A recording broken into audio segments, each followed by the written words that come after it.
4.22. When venturing forth on planet X, a rock is thrown upwards, an initial velocity upwards in the y direction.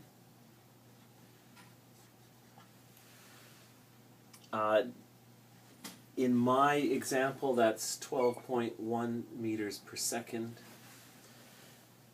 And you find that it returns 1.6 seconds later. So you throw it up, it rises, it stops, and on the way down, comes back to the same level. Delta t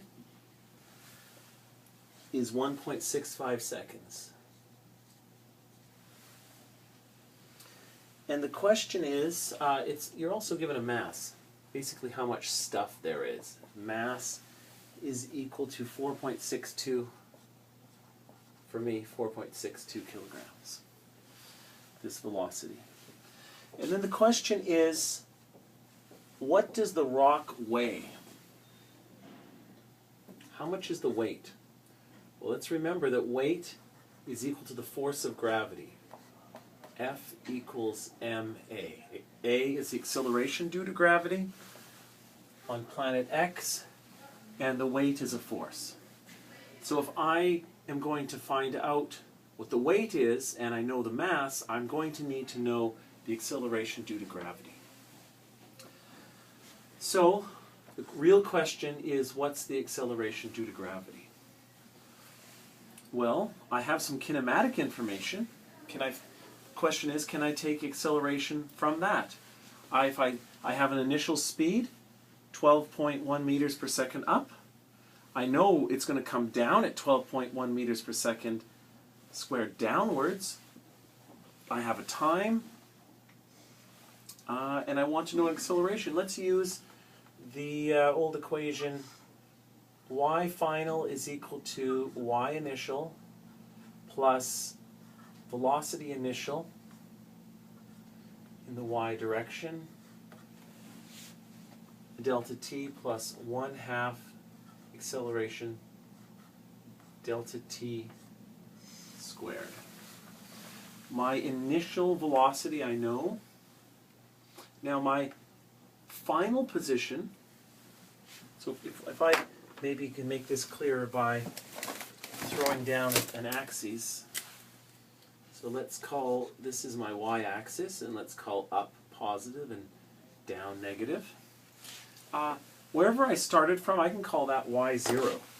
So I can say that I finish and begin at position 0. Toss it up. I have an initial velocity. That is, we know this. We know this. We know this. 0, 0.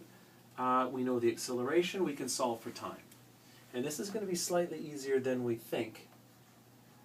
Usually it's a quadratic, but in this case it won't be because of algebra.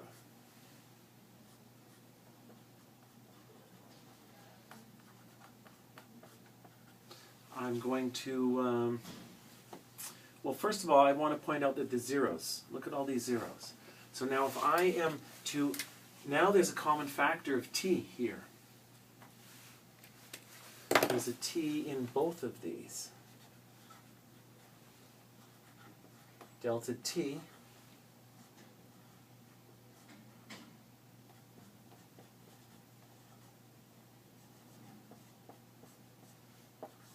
I drew it out. And now I notice there's nothing on that side. So there's nothing stopping me from dividing both sides by t. 0 divided by t is 0. Delta t divided by t is 1. So it disappears. So I actually have a fairly simple equation that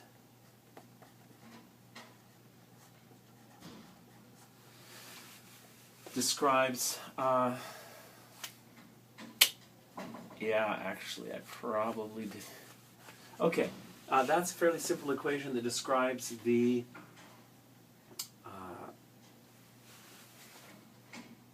where I can solve for t. I know the acceleration. Remember, the acceleration is downward, so remember that's going to be a negative value. Initial velocity is upwards, that's going to be a positive value. Substitute everything in there and solve for t.